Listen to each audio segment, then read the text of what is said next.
Guys, welcome back for another episode of It's Too Late. I am your host, Alan Mosley, and I'm joined, as always, by the number one producer in late night. It's Blake Osborne. Blake! Yes! How are you doing, buddy? How are you doing today, buddy? Are you doing all right? I'm doing great, man. How you doing?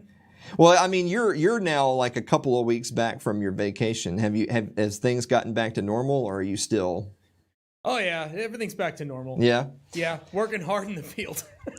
The kids are back in school for you. They are, and it's been hard, man. I'm feeling the fatigue of getting up at 5 o'clock in the morning, getting around kids, and just getting them all together and taking them to school every morning. How many of your little ones have died of the plague since going back? About 24. Oh, yeah. Wow, yikes. I only got 4 left, so I'm doing good. Things are easier now.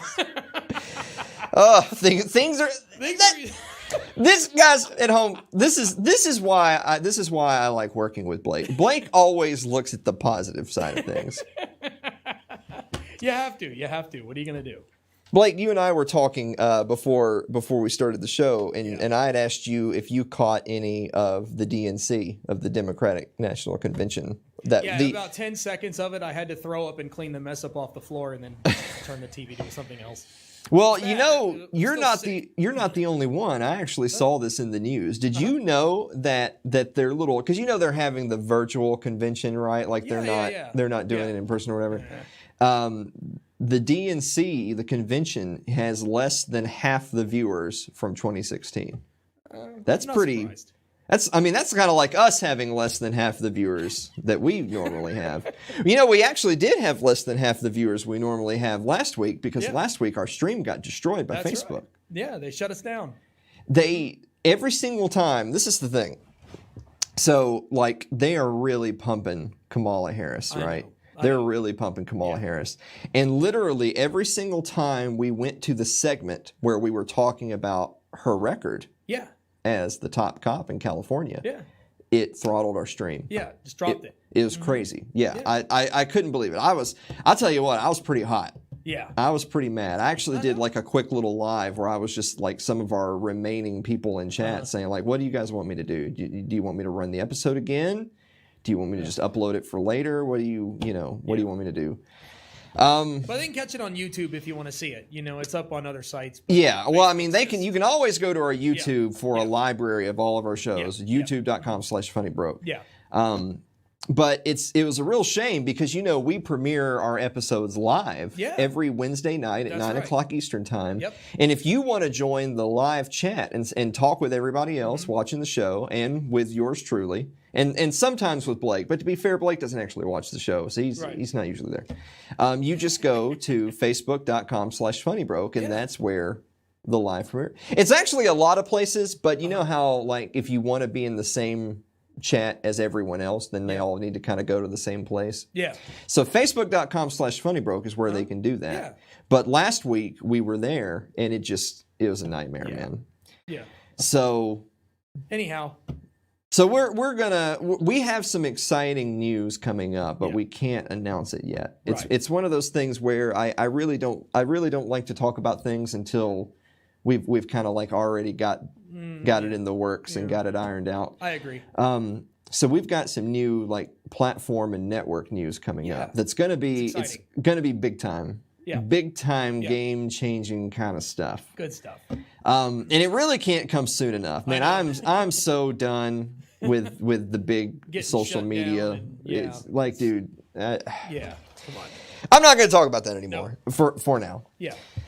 I do want to talk about a couple of things in the monologue before we move on. Sure. So I don't know about you guys down here, but of course, you know, me and Anna Kay are up in Nashville. And Nashville, you know, they had the big time lockdowns, and then the lockdowns ended for like 2 weeks. And then they kind of brought the lockdowns back, and it's just all the Rona stuff. And during that time, I'm sure we're doing what a lot of people are doing, which is, you know, you're logging on to like DoorDash and Grubhub and Uber Eats and all that, so that you can get your food delivered. Yeah. And I've even been doing groceries like Instacart and stuff like that. Yeah. I tell you what, like I'm trying to take a play out of your playbook.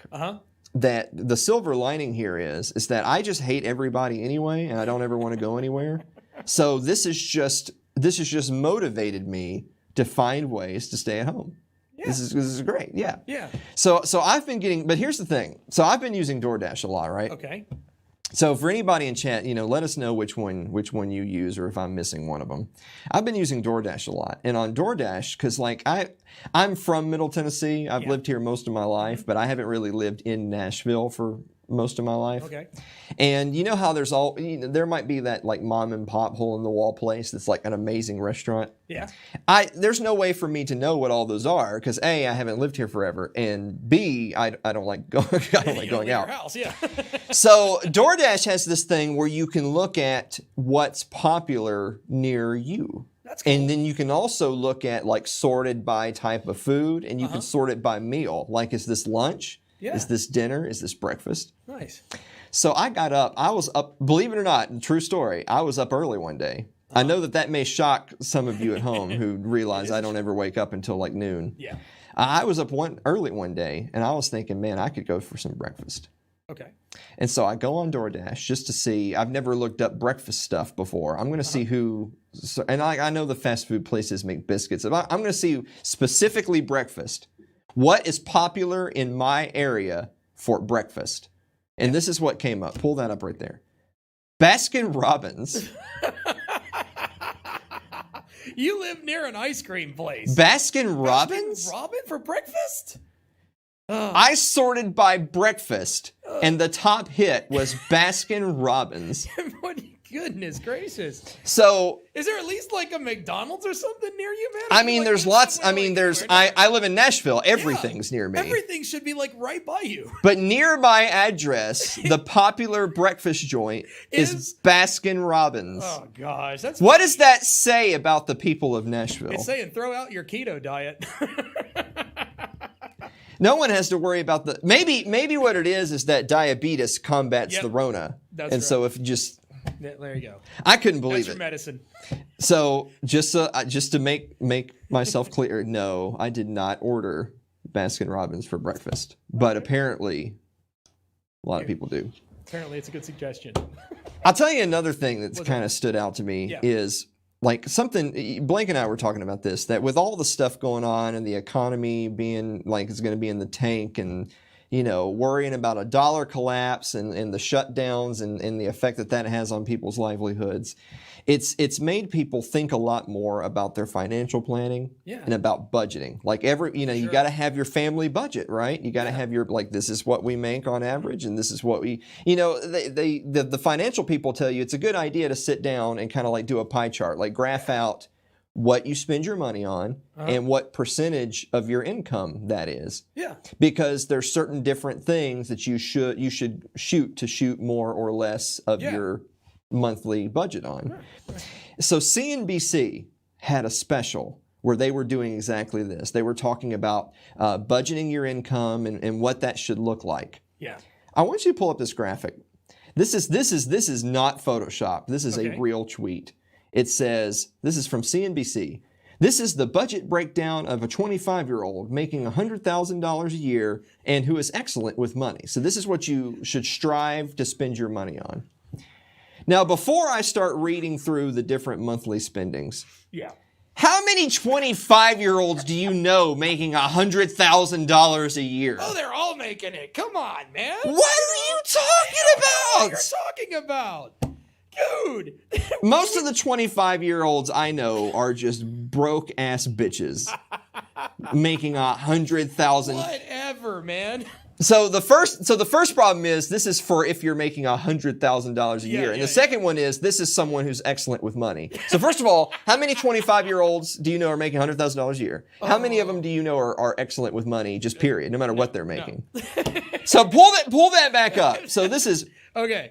So they're spending $400 on groceries. So for just a 25-year-old, just the 25-year-old, that actually seems really high. That's a lot of food. Now I know you were saying that for a family your size, you would spend way more than that. Oh God, it's like $1,500. Yeah, but for just a 25-year-old, that seems high. That's ridiculous. Yeah. It has donations $615.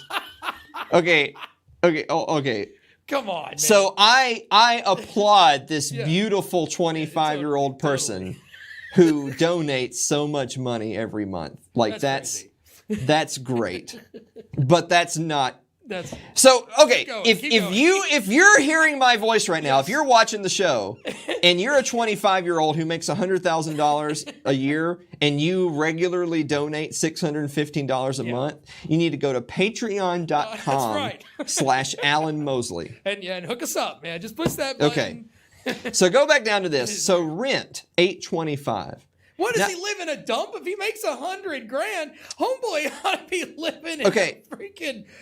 Okay, so this guy has to live in a place like Lawrenceburg, Tennessee. I know he's got to live in a dump. You can't So I'm serious about this. So me and Anna Kay, we don't live in a palace. We certainly don't. We live in a pretty average kind of a townhouse sort of a thing. 2-bedroom, 1 bath. Pretty not a big living room or kitchen or anything. Normal. Yeah, nothing special. I mean, I think it's okay. It's fine for us. Yeah. But it's certainly not glamorous. Right. It's $1,300 a month. Exactly. So. No. And then just a few of the other little ones. So dining out $250, whatever. Utilities $195. Transportation $130, whatever. Yeah, whatever. So house cleaner $30. That's big expense right there. I don't ooh la la. We have a house cleaner that comes Jesus. Internet $20. Okay, so when was the last time you paid $20 for internet, dude? I mean, our dial-up was $20 before we upgraded to the future, which was at the time DSL, 3 meg DSL. Jeez. And that was 60 when it first came out. No. So, okay, and then the last one, cell phone, $40. What? The only way that your cell phone plan is $40 is if you're one of these old school, flip phone people. You don't have a smartphone. Uses one of those, and hers is still over 60. Come on. It's not a smartphone. Nope. You don't have any, text, internet. It's just literally a phone. Then it's probably $40. Jeez. But most people, it's $80 or something. So that's just how easy. If I was making $100,000 doing this, whatever this program is, and I'm almost 10 years older than homeboy over here, and my cell phone was only $40. Then yeah, sure, I could afford $615 a month to blow on donations. Not blow, by the way. Go to Patreon. Jesus Christ. Come on, man. So the only reason I really wanted to bring that up is it just goes to show you sort of the disconnect from reality that some of these programs and stuff are.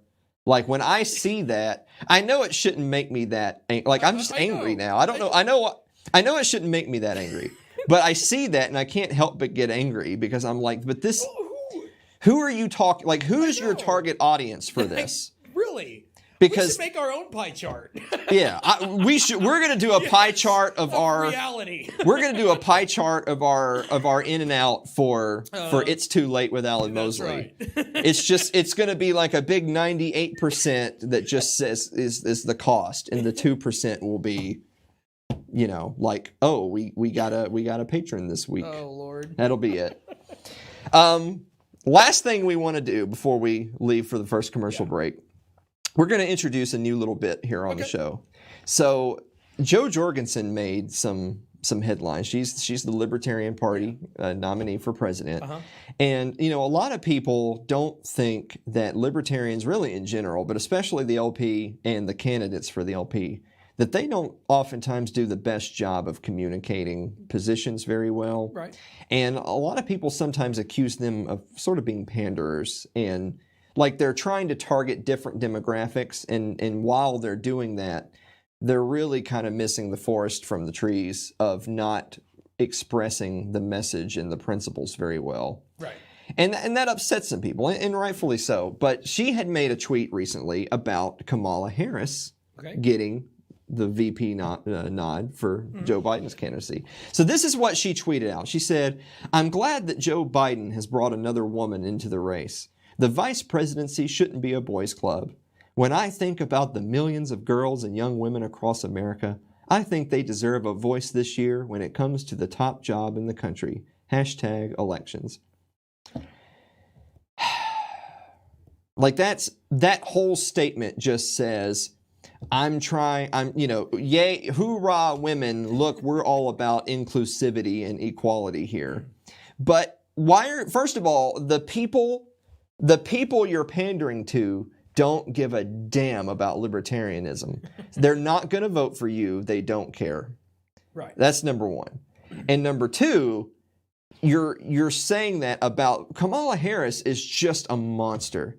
Just a grotesque POS of a person. I'm not going to waste a single breath. Like, you know how sometimes people will challenge you like, hey, say something nice about whatever. There's nothing nice to say about that awful woman. So I decided for our new bit, we will fix their tweets. Okay. Now, so if you're listening at home and you have any connection to the big capital LP, hey, I'm here, guys. You can hire me. I'll send you my rates. I will fix your social media for you. Yes. So go back to that original one, Joe 1 right there. So I'm glad that Joe Biden has brought another woman into the race, blah, blah, blah, blah, blah. They deserve a voice. So let's go. This is my interpretation of that. So let's go to Joe 2. I'm disappointed that Joe Biden has brought an abhorrent woman into the race, even though the vice presidency shouldn't be a boys' club. When I think about the millions of girls and young women across America, I think they deserve a voice this year when it comes to the top job in the country. That isn't a totalitarian cunt. Wow. Hashtag elections.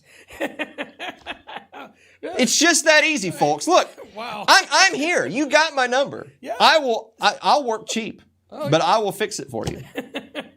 They are working towards that $100,000, you know. Yeah, exactly. So you hire me to fix your right. social media for you, just like we did right there, and we'll add it to our pie chart. There you go. There you go.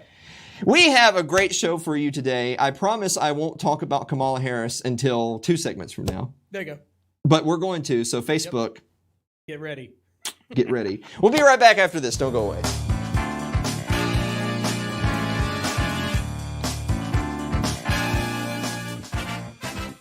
If you're enjoying tonight's show, consider supporting the program by becoming a member of our Patreon. That's over at patreon.com/Alan Mosley.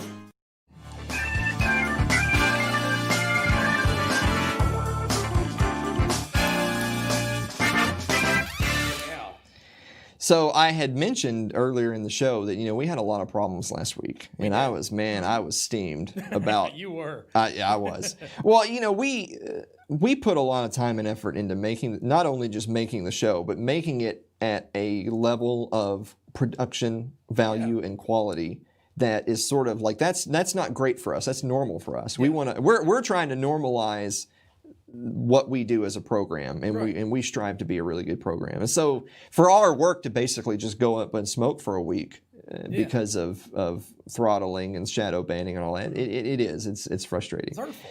And so our good friend Remzo Martinez, who has been a guest on the show before, had reached out to me and said, "Hey, you should try Parler." So Remzo actually works for Parler now, and so go ahead and pull up that link. So we're gonna give Parler a shot. Yeah.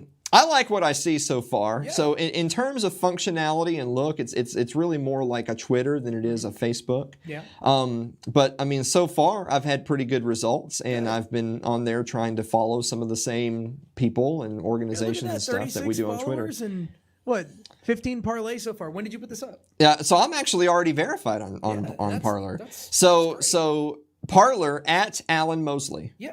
And so I don't have to be at Alan M. Mosley like I am on Twitter. I get to be I am the Alan Mosley. You are the Alan I'm Mosley. at Alan Mosley on Parler. Like so if you're someone like us who gets frustrated with the big social media giants and their policies towards non-mainstream content, then check out Parler. So there you go. Parler at Alan Mosley, and we'll post our show updates there and all that kind of good stuff. Awesome. In a perfect world, we'll just, and like I said, we can't make the announcement yet, so don't go away. Don't go delete us from this platform yet. Right. But pretty soon, I think Facebook and YouTube and stuff like that's going to be going the way of the dodo. Okay. But we'll announce that when we get there. We'll let you know. Until then, hey Blake. Yeah. What time is it? Meme of the week. The meme of the week. Whoa. This meme will become more relevant later in the show, so just burn this image into your mind. I tell you what, No, I'm not going to tell you what. I'm going to save that for the relevant segment because I don't want to give it away. But yeah, bless their hearts. Yeah, bless their hearts. Bless their hearts is all I can say. Gracious. Man, you're an awful producer. Dude, I'm just laughing at that. No, you're an awful producer because a good producer would have like the little clock in front where I could see it, like it would say how much time you have left before the next commercial break. We're basically already over time. 21 minutes, man. You got to bust it, y'all. But see, a good producer would have the clock, and you don't actually say what you just said on air. We don't have the gear for that, man. We're still working on this. We don't have the gear for that. You don't have an IFB. I can't whisper in your voice without like people hearing. Whisper in my voice, huh? No, I can't whisper. Unbelievable. Unbelievable. You don't have an IFB. I can't say, hey, man, you got to hurry up. I can't do that. People are going to hear it. Well, this is why they need to go to Patreon and hook us up so that we can have that. Exactly. Well, I mentioned that because we're getting ready to do the longest freaking segment of the show that every single week gets out of hand. Yes, it does. Let's answer some viewer mail. Let's go. No. No. No. You don't know. All right, first one is from Suzanne Sherman. Suzanne writes, Dear Alan and Blake, where can one find the pepper in pepperoni? In the front. Andrew Avery writes, Dear Alan and Blake, if tiny babies are delivered by stork, do the chubby ones need a crane? Yes. Aren't all babies chubby? Yeah, hopefully. If they're not, you got a problem. Well, there you go. I don't think I've seen a non-chubby baby, to be honest with you. Chubby babies are good. Isn't that like a candy bar, a chubby baby or something like that? I don't know. You should make that. Yeah, I should. You should make that. At least so we're gonna sell chance with candy bars. Next week we're gonna sell chubby babies. That's here. Right. We're gonna get in so much trouble. Celeste Annis writes, Dear Alan and Blake, what do you like to put on your hot dogs and hamburgers? Well, of course she's talking about sandwiches. So what, Blake? What kind of stuff do you like to put on your sandwiches? Wow, I'm unfortunately a big mayonnaise fan. I like mayonnaise. I like mustard. I like ketchup. I like putting all that on a burger, including pickles. But you know what? Don't argue with me because it's not a burger without a pickle. Okay, so first of all, hashtag no pickles. I always no pickles on burgers. Y'all want to fight. And second of all, do you put mayonnaise and mustard and ketchup on the same burger? Yes. Yes, absolutely. That is how I do it. That's just delicious. If there was another condiment out there, I'd put that on it too. I like sloppy burgers. Mayonnaise is not a condiment. It's a spread. What? Jesus, you don't even watch this show, Blake.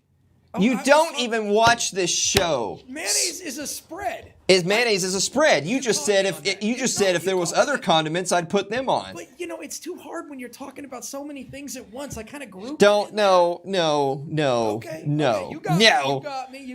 Okay. Okay. So we got a bonus question from Suzanne Sherman that actually has a visual aid. She says, Dear Alan and Blake, does this count as a meat or a vegetable? Pull up that picture right there. Oh God.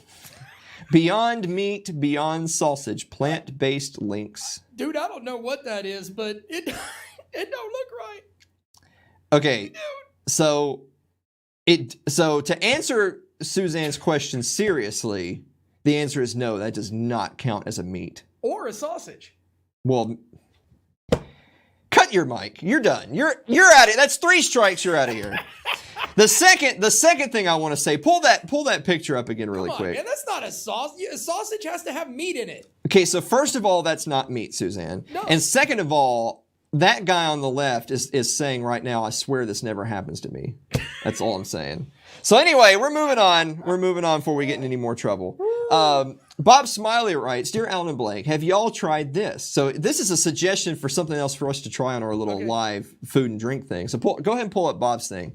It's that Soylent drink. Have you ever heard of that Soylent stuff? No. There's a few different brands.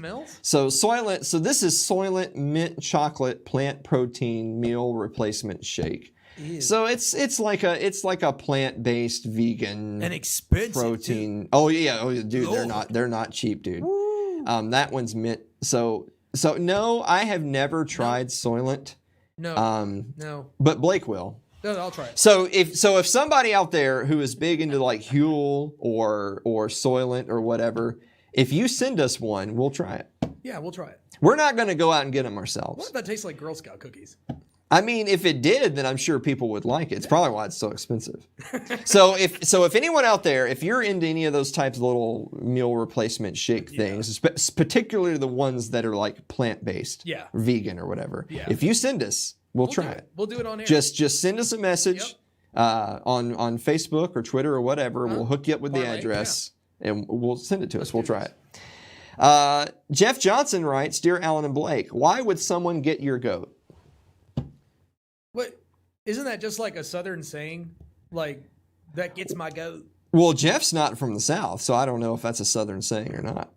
My goats are expensive.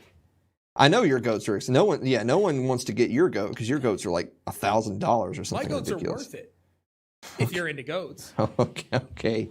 I'm not going there. Lyle Dario asks, Dear Alan and Blake, is the Rona just to distract from the Tom Brady situation? Yes. Absolutely. Among other things.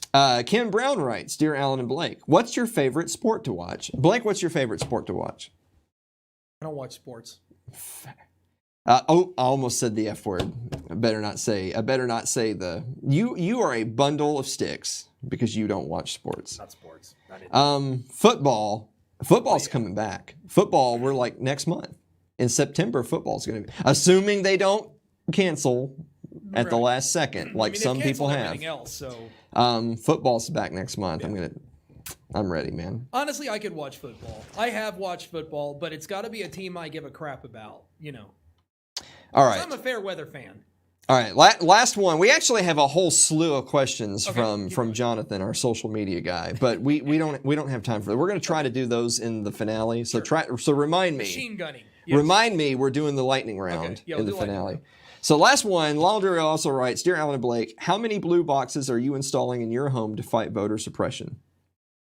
What do I have to install in my home to encourage voter suppression? I guess if the blue boxes fight voter suppression, then I guess that would mean red box is pro voter suppression, right? I've never heard of a blue box. So you're referring He's talking about the post. Jesus, you don't watch this show. You don't even watch it, man. I live it. You living the dream. I'm living it right now, man. We're so over time. We are. This is going to be really bad. Okay, we're going to take a commercial break, and when we come back, I'm going to talk about just that absolutely awful bitch, Kamala Harris. Here we go. We will be right back after this break.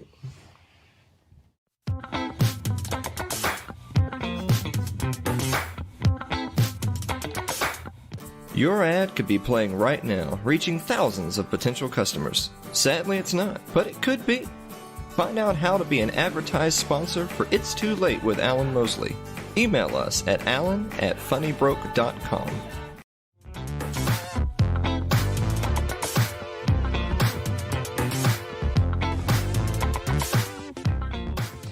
So last week we did our bit on Kamala Harris and remind everybody at home what Kamala looks like. There's her picture right there. Ew. So I forgot this last week. You see her mouth in the top right there? Does that not look like the mouth of Sauron to you from Lord of the Rings? Like that's Return of the King right there. I should have had a side by side. That's like the most epic picture of evil joy I've ever seen. It is. I know that has lizard person written all over it. It really does. So we had our whole bit about, and we had done an episode of her before. So we had an episode called Kamala Cop. Yeah. And then we had, last week was Kamala Cop 2. Yeah. And it got throttled. And so you know me, if they're going to throttle the show, then I'm just going to do it again. Yeah, just go on. So get her out of here. Yeah. So we're going to do Kamala Cop 3, the throttling. So this comes from Alana Goodman over at the Washington Examiner. This is 5 times prosecutor Kamala Harris got the wrong guy. So we talked about this a little bit last week with amongst the many things that corrupt things that happened during her watch in California. Yeah. These are specifically wrongful imprisonment and arrest and things like that. Okay. So number 1, when her staff prosecuted a reality star who was framed by police. Uh-oh. Now, police would never do such a thing. ACAB. Kamala Harris was district attorney of San Francisco in February 2010 when 29-year-old Jamal Truelove, a former reality star and aspiring hip-hop artist, was convicted of murdering 28-year-old Seou Kuka based on the testimony of a lone witness. After Truelove was sentenced to 50 years in prison, Harris praised the, quote, brave eyewitness for the conviction, but failed to mention that the woman had been paid over $60,000 by the prosecution and given new housing under the Witness Protection Program. Wow. An appeals court later overturned the verdict after finding that the prosecutors working under Harris at the district attorney's office misrepresented the witness to the jury. In March, Truelove was awarded a $13 million settlement from the city due to allegations of police misconduct, including manipulating the witness and fabricating evidence. Wow. That checks all the boxes of everything wrong with the justice system. Number 2. When her office defended the sexual assault conviction of an electrician based on a technicality. So this is talking about George Gage. Harris was the Attorney General of California in 2015 when her office fought to uphold a sexual assault conviction against a former electrician named George Gage. Gage, who's now 79, had been found guilty of sexually abusing his ex-wife's daughter in 1999 and was serving a 70-year sentence. Just want to say, by the way, I'm just saying that this guy had a longer sentence than the murderer. I'm just saying. Yeah. Gage appealed, and the judge determined that prosecutors had withheld exculpatory evidence. They purposely withheld exculpatory evidence, including the accuser's medical records and a statement from her mother calling her a liar. Wow. Harris's office successfully fought against a retrial on a procedure or technicality, and Gage is still in prison. Jeez. Yikes. Number 3. When she fought compensation for a wrongfully convicted gang shooter. In 2002, Rafael Madrigal was convicted of a drive-by gang shooting and the attempted murder of Ricardo Aguilera in East Los Angeles.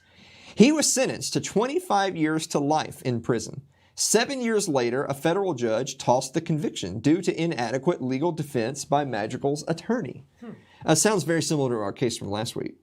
The court found that Madrigal's lawyer failed to introduce exculpatory evidence, including several alibis that said Madrigal was 35 miles away at work during the time of the attempted murder.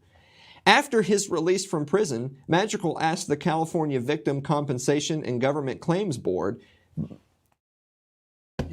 California Victim Compensation and Government Claims Board, the fact that that has to exist tells you a lot, to compensate him $282,000 for the wrongful conviction. Kamala Harris, the state attorney general at the time, recommended that the board deny Madrigal's request, arguing that he had not sufficiently proven his innocence. Notice that turn of phrase there, had not sufficiently proven his innocence. That goes against everything, the foundation of our legal system, of the presumption of innocence. Right. And that you don't have to prove innocence. You have to prove not guilty. Exactly. Actually, you don't have to prove anything. The prosecution has to prove you are guilty because of presumption of innocence. Sure. Not according to Kamala Harris. So imagine the direction that law and order would go under a Kamala Harris presidency. Number 4. When her office sought to retry a man who had been set up by police. They would never do such a thing. All cops are bastards. In 1992, Karamad Conley was arrested for a drive-by gang shooting that killed 2 men in San Francisco. After the prosecution's key witness testified that 18-year-old Conley had privately confessed to the murder, Conley was convicted and sentenced to life in prison without parole. Although the witness denied under oath that he had been compensated as part of the case, a subsequent investigation found that a detective had paid the witness. The witness had also been given housing by the prosecution and placed in a witness protection program. In December 2010, a judge vacated Conley's conviction, citing voluminous evidence that the witness had lied. Harris was serving as district attorney of San Francisco at the time, and her office initially sought to retry the case, according to reports. 1 month later, after Harris left to start her new role as California Attorney General, the San Francisco District Attorney's Office agreed not to retry Conley. He later received a $3.5 million settlement from the city for wrongful conviction. There you go. So they paid the witness to set up Conley. It was proven beyond a shadow of a doubt that this was a setup. It was a lie. And he ultimately received a settlement from the city for wrongful conviction. Yep. But that was only after she had left her post there. While she was there, she was fighting to retry him. Mm-hmm. Number 5, last one for today. When she fought to keep a misidentified neo-Nazi in prison after his case was tossed. In 1998, a neo-Nazi gang member named Daniel Larson was convicted of possession of a concealed weapon and sentenced to 27 years in prison. Police officers said they saw Larson throw a 6-inch knife under a car during a confrontation outside a Los Angeles bar. By the way, if this sounds familiar, this is what we talked about last week before Facebook, you know. After the trial, nine eyewitnesses, including a North Carolina cop, came forward to dispute that Larson had been the man holding the knife.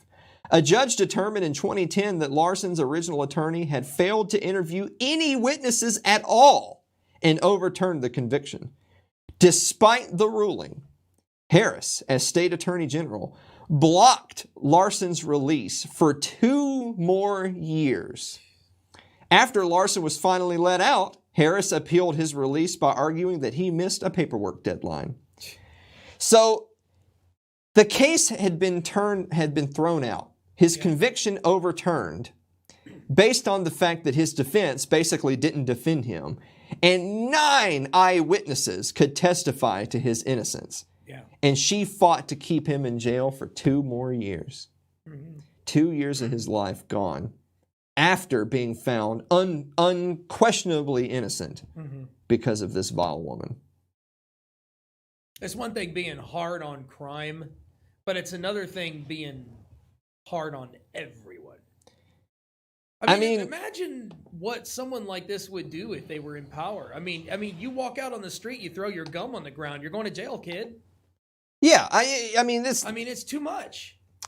This woman is just an absolutely just irredeemable piece of trash. She really is. I really hope Facebook is listening and the stream that you're watching right now is actually coming through and not, shut off and blocked. Because she really is just an absolute monster of the highest order. Yeah. So there's something I wanted to read you really quick because I wanted to make sure that I had the wording that I wanted correctly. So you might remember, this has been talked about in the news recently as well, since after she got the VP nod. Back during the Democratic primaries, when she was running for the Democratic nomination herself, she had gone on record as saying that she believed Joe Biden's accusers. When I say his accusers, people who had accused him of sexual misconduct, of rape, of assault. And she said, hashtag believe all women, hashtag me too. Kamala Harris had said, I believe Biden's accusers. And she really painted him as not just an abuser, but also a racist. He's an old white man. He's a part of the patriarchy. He's a part of the white toxic culture. Yep. So Kamala Harris herself had said, Joe Biden is a racist. And Joe Biden is an abuser. Now, far be it for me to correct her on this one. She might be right.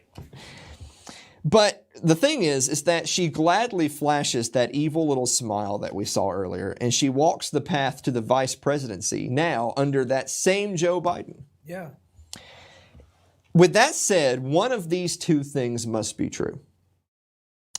Either she's the type of person who would falsely accuse someone of racism or rape in the hopes of advancing her political career, or she's someone who would gladly work with someone who is a racist or a rapist in the hopes of advancing her political career. Good point.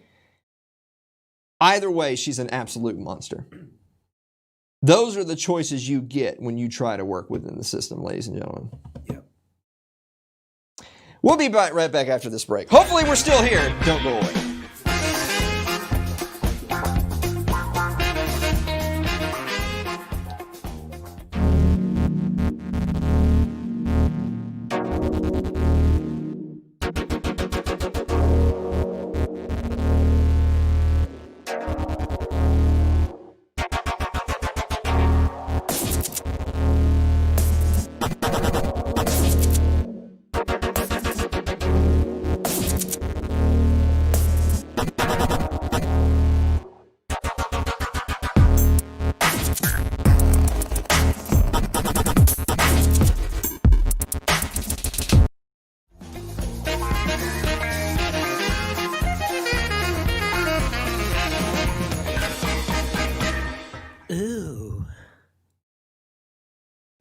hell was that? I just thought I'd change it up a little. That made me uncomfortable. Good. Me too. That's all I got to say. Anyway, for our last segment today, we kind of had our meme in the week and stuff, and we referenced some of the hoopla that's going on about the U.S. Postal Service. So we're actually going to use an article by our good friend Jim Bovard to talk about this. Okay. So go ahead and pull up the article there. Mail slowdowns started 50 years before Trump. Now, I don't know how much you've been seeing this on social media and Twitter and whatnot, but like, to me, the Postal Service is like right there with the DMV. Like when you think about just crappy, just government service, just expensive, inefficient, just horrible bureaucracies that cost tons of money, and they're really inefficient, and you hate having to deal with them because it's just a nightmare. Like they're right there on the same line. But there's nothing in this world that people won't politicize. Right. And when it becomes politicized, and when the other team is attacking something, then you're just automatically for it. Doesn't matter how stupid that is. You're for the thing because the other team's against the thing. Right. And if you're against a thing, then the other team's going to be for it because that's how partisan politicization works. Yeah. And so you've got all of these people crawling out of the woodwork to defend, of all things, the just garbage Postal Service because Donald Trump had made some comments about the Postal Service and the potential for mail-in ballots with the election, all that crap. So anyway, Jim Bovard writes, Democrats and much of the media are screaming bloody murder over President Trump's latest Postal Service reforms. Trump recently approved an extra $10 billion in federal credit for the floundering mail service. So by the way, the Postal Service, which has been in the red forever, he just appropriated $10 billion more for it. But that's not enough. No. But because he's balking at $25 billion in additional funding, he is guilty of, quote, the weaponization of the U.S. Postal Service for the president's electoral purposes, according to the Leadership Conference on Civil Rights.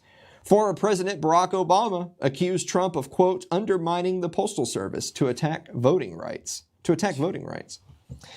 Postal Service is hemorrhaging red ink, and Trump's appointee as Postmaster General Louis DeJoy recently curtailed paying overtime for mail delivery. This is slowing some deliveries, which some news reports are portraying as an unprecedented outrage. A Washington Post article condemned the Trump administration for seeking, quote, to disrupt a constitutionally mandated government service during the coronavirus pandemic.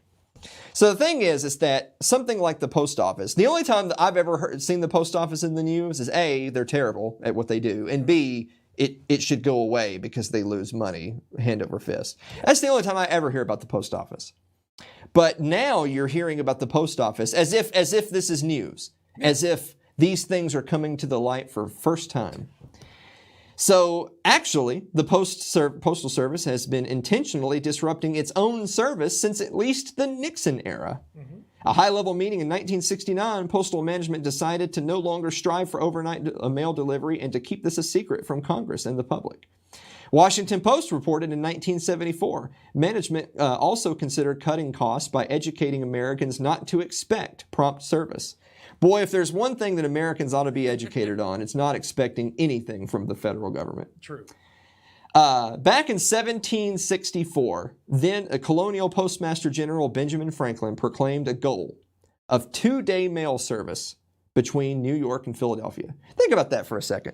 1764, Benjamin Franklin says, our goal is to deliver mail in 2 days between New York and Philadelphia. I mean, you're talking about horses and wagons, right? Yeah. In 1989, the Postal Service ratcheted down its goals, labeling it as a success 2-day delivery from New York City to next door Winchester County, New York. Under the new standards, the target for overnight first-class delivery was reduced from 100 to 150-mile radius to often less than 50 miles.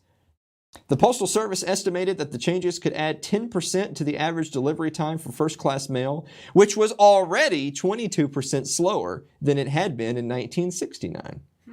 Postmaster General Anthony Frank claimed that the revised standards would, quote, improve our ability to deliver local mail on time. But this was simply because the Postal Service lowered the definition of on time. The Postal Inspection Service concluded that post offices generally have a negative attitude towards service improvement, even when the capability is there at no additional cost. Imagine that. A government employee, a bureaucrat, having a negative opinion of doing a good job. So we're gonna jump down a little bit. In 2015, the Postal Service effectively eliminated overnight mail delivery, even for local mail in much of the nation. With revised standards, quote, mail was considered on time if it took 4 or 5 days to arrive instead of 3, the Washington Post noted. 51 senators and 160 House members ineffectively protested the slowdown. Roanoke, Virginia residents, for example, were skewered because local mail processing was shifted to Greensboro, North Carolina, doubling the time necessary for cross-town delivery services. So cross-town delivery in Roanoke, Virginia is now slower than what Benjamin Franklin wanted mail to be in the mid-1700s between New York and Pennsylvania. It's crazy. Unbelievable. That's the government for you. So we're going to skip down again. The Postal Service has gotten away with scorning its customers because it is effectively a federal crime to provide better mail service than the government. The Postal Service has a monopoly over letter delivery, with the limited exemption for urgent courier-delivered letters costing more than $3. The monopoly, which dates back to the 1840s, has become more indefensible with each passing decade. After a half-century of service cutbacks, why continue nationalizing the transport of small envelopes? Ending the postal monopoly could spur the same explosion in options for letter delivery that Uber and Lyft have created for transit. Yep. So this is really kind of putting the cherry on top for this, is that really all of this came from the fact that there's this big push for mail-in balloting for voting for this year's elections, for presidential election, because of the Rona. They think, well, you're literally want grandma to die if you expect people to go out and vote. So, ergo, everyone should be able to mail in their ballots. Right. In New York City, officials struggled for 6 weeks to count mail-in ballots from the June primary. Up to 20% of ballots were, quote, declared invalid before even being opened based on mistakes with their exterior envelopes, the Post noted, thanks largely to missing postmarks or signatures.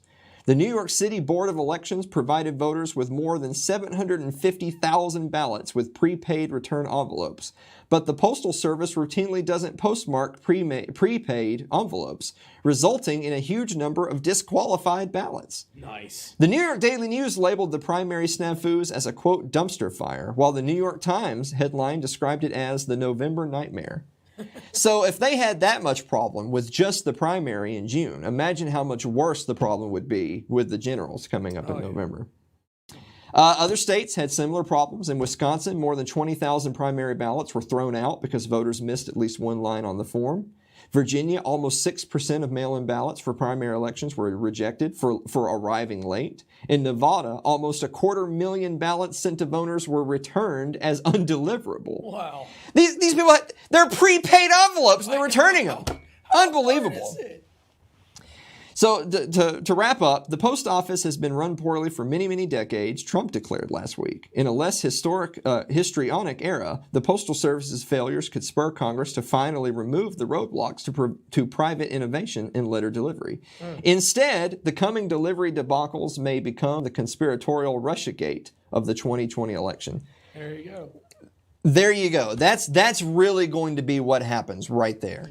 Is that there whatever the outcome is in the if Trump wins re-election, and if there's any type of shady dealing with the Postal Service, whether because they don't do a good job and then people claim that they weren't properly prepared or funded and that's of course Trump's fault, this will be this year's Russiagate. Yep. So first of all, and I'm not trying to correct Jim at all, but Russiagate might be this year's Russiagate. Don't put it. They'll bring that stuff back. Russians are going to send all those ballots in, aren't they? You know why Trump wanted to stop the mail-in ballots is because of Putin. Yeah. That's what it is. Yeah. Why you can have your cake and eat it too. Sure. So I don't think these people are above using Russiagate for this year's Russiagate, but it'll be ballot gate, mail-in gate, postal gate. What do you think they'll call it? Oh, who knows? I don't know. Gate. Postal gate. We'll go with postal gate. I like until postal gate. That sounds good. You heard it here, folks. First time it's postal gate. Do you remember back like all the Bush Gore stuff with all the hanging chads and swinging chads? There's and all lots that of stuff? kids alive today named Chad because of that. Really? Oh yeah, I'm sure of it. I've never liked that name. No. No, Chad. It's a joke on. It's also a joke on social media. Yeah. The Chad. Yeah. The Chad. Yeah. Chad is like Brian. Ugh. Just kind of a. No offense to Brian's out there, but I mean some offense to Brian's, but it's really more to their Brian's parents. If you're a parent, don't name your kid Brian or Karen. You know. Oh yeah, we'll definitely don't name a kid Brian and Karen. Maybe Brian is the male version of the Karen. Possibly. Maybe. Cool. We might be onto something. Yeah. I like how we're wasting so much time at the end of the segment when we're already over time. Hey, we're at 51 minutes. We're not doing too bad. You sped up on that one. That's good. Well, I had to because we're out of time. Yeah, very much so. And you know what we do on this when we're out of time? Yeah. We waste more time. That's right. That's like my way of sticking it to the man, except for in this case, the man is me because I'm the one who makes the show. Yeah. So I'm sticking it. Probably shouldn't say that. We will be right back after this break. Don't go away.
Like our Facebook page. That's facebook.com/funnybroke. You can follow me on Twitter. Twitter is @AlanMMosley. Subscribe to our YouTube page. It's youtube.com/funnybroke. I got to make one of those things for Parler. That's what I was going to say. So go to Parler @AlanMosley. Right. And those other ones are going to be going away soon. Oh yeah. We got so much. It's so much work. I know. If only I had a producer to do all that for me. I got too many goats to take care of. Shit. Okay, we're almost out of time. I promised Jonathan we would do his lightning round. Okay, so really quick, this is viewer mail part duh. Okay. Number one, why do you still do this show? God, if I know.